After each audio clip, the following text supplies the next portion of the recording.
Health effect అవుతుంది అంటే ప్రధాన రీజన్ అనేది సోషల్ మీడియా. ఒక వీడియో చూస్తాము, వి స్టార్ట్ కంపేరింగ్, అరే తను అలా ఉంది, తిని ఇలా ఉంది. లేదంటే if men see somebody successful growing in business and they start up a business and they do see such profits immediately, depress అయిపోతూ ఉంటారు. అండ్ సోషల్ మీడియా వల్ల చాలా మంది కూడా మెంటల్ హెల్త్ ఎఫెక్ట్ ఇస్తుంది అంటారు. అది ఎంతవరకు నిజం అండ్ దానివల్ల నిజంగానే ఎఫెక్ట్ ఉంటుందా, లేదంటే దాన్ని ఎలా ప్రివెంట్ చేయొచ్చు మనం? డెఫినెట్గా ఎఫెక్ట్ ఉంటుందండి. అంటే just check all your screen times.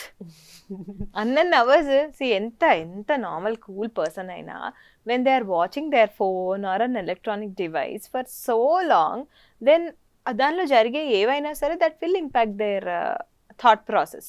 I have seen my cousin son watch only aeroplane crashes on TV. Sure. అంటే వాడు like he's a very hyper active kid, but వాడికి ఇష్టం అది. ఓకే. సో వాడు ఏంటి అంటే if we don't give anything he gets upset very badly. Okay. So వాళ్ళు ఏం చూస్తున్నారు, దానివల్ల వాళ్ళ సైకలాజికల్ హెల్త్ ఏం ఎఫెక్ట్ అవుతుంది అనేది, these are all little things that we can observe and change. Okay. చాలా మంది ఇమీడియట్ రియాక్ట్ అవుతూ ఉంటారు, అది కూడా మెంటల్ హెల్త్ వల్లేనా? ఇప్పుడు చాలా మంది అమ్మాయిల గురించి మాట్లాడితే periods, mood swings, yes of course, but అబ్బాయిలలో కూడా అమ్మాయిల కన్నా ఎక్కువ బిహేవియర్ చూస్తూ ఉంటాం. అంటే ఇప్పుడు మీమ్స్ కూడా వస్తున్నాయి, వీడికి మూడ్ స్వింగ్స్ ఉన్నాయా తినకున్నాయా అర్థం కావట్లేదు అని చెప్పి. బికాస్ ఆ మెన్లో కూడా if they not able to take up a lot of stress, ఒక సెకండ్ హ్యాపీ ఉంటారు, ఒక సెకండ్ ఏడ్ చేస్తారు, ఒక సెకండ్ చాలా యాంగ్రీ అగ్రెసివ్ అయిపోతూ ఉంటారు. ఈ బిహేవియర్ ప్యాటర్న్లో చేంజ్ కావడం కూడా మెంటల్ హెల్త్ వల్లనేనా, లేదంటే ఇంకేమైనా కారణాలు ఉంటాయి? అయి ఉండొచ్చు మెంటల్ హెల్త్ వల్ల, అండ్ ఓవర్ ప్యాంపరింగ్ వల్ల కూడా అయి ఉండొచ్చు. Okay. So they are given a golden plate at home. Men, I know this is like big statement but still it is true. Yes. Men అంటే మనకి ఇంట్లో అబ్బాయిలని అంటే ఎక్కువ గారాబంగా చూస్తారు, దగ్గరికి తెచ్చిస్తారు ఏమున్నా.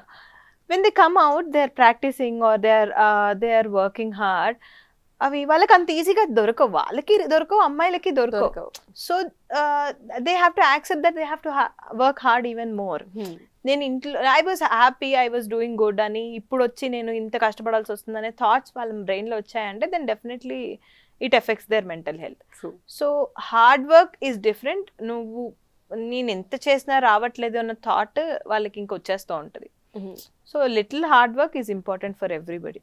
ఆ డిప్రెషన్ అనేది సైకలాజికల్గా వాళ్ళకి వచ్చేది చైల్డ్హుడ్ నుంచి వాళ్ళకి గ్రో అయిన కండిషన్స్ వల్ల అవ్వచ్చు, లేదంటే రిపీటెడ్ ఫెయిల్యూర్స్ వల్ల అవ్వచ్చు. So situations do effect their present, past situations do effect their present thing. Okay. అంటే ఇప్పుడు చాలా మంది ఒకప్పుడు మేము చాలా సంపాదించేసాము, we were all happy, we had full thick bank balance అంటారు. సడన్గా వెన్ దే ఆర్ జీరో, వాళ్ళకి సూసైడ్ తప్ప ఇంకో అదర్ ఆల్టర్నేట్ ఆప్షన్ కూడా దొరకదు. Either they will be depressed, they will be in a room, బయటకు కూడా రారు just because they don't have money. లేదు అంటే ఆ మనీ ఒక్కటి మైండ్లో పెట్టుకొని they over think a lot, దానివల్ల సూసైడల్ థాట్స్ రావడం. ఇవన్నీ ఎలా ప్రివెంట్ చేయొచ్చు? ఈ స్ట్రెస్ని అంతా మేనేజ్ చేసే టెక్నిక్స్ ఏమన్నా ఉన్నాయా ఫర్ పీపుల్ లైక్ సైకాట్రిక్కి వెళ్ళకూడదు, ఆ డాక్టర్స్ దగ్గరికి వెళ్ళకూడదు, మెంటల్ హెల్త్ మనకేం బాగానే ఉంది అనుకుంటారు, బట్ బయటకు వెళ్తే ఒకవేళ ఫేమస్ అయిన పర్సనాలిటీస్ కూడా వాళ్ళకి మళ్ళీ మీడియాలో ఏదైనా ఎక్కువ ఇది వస్తుంది కాబట్టి లోపలే ఏదైనా అడ్జస్ట్ అయిపోయి ఇది సార్ట్ చేసే మేనేజ్మెంట్స్ మెథడ్స్ ఏమన్నా ఉన్నాయా? సి వన్ థింగ్ ఏంటంటే, వాళ్ళంతటికి వాళ్ళు రియలైజ్ అయ్యే వరకు ఎవరు ఏమీ చేయలేరు. ఓకే. అంటే at least they should know that they need help. Okay. They can't do everything. అంటే వాళ్ళు నేను హర్ట్ అయి ఉన్నాను, నేనే అన్ని రికవర్ అవ్వాలి అనే థాట్ మనం ఏం చేయలేము. If they understand that they are not okay, they something is happening inside them, they should go to a professional. లేదు నేను వెళ్ళలేను అంటే, if they are in a cocoon nobody can help them. And first thing this occurs because it is అంటే what you call it, పెద్ద విషయం psychiatrist అనేది. So the basic things we can do to avoid all these situations is normalise mental health issues. Okay. So normalise, okay, they have this issue, they have depression, they have anxiety, then just take a professional help, then go to counseling and normalize it. వాళ్ళు ఎటో వెళ్తున్నారంటే, ఓ వాడు పిచ్చోడు అయిపోయాడు, మందులు వాడుతున్నాడు, ఇలాంటి ఆ surroundings అన్నీ కూడా they are impacting it more. True.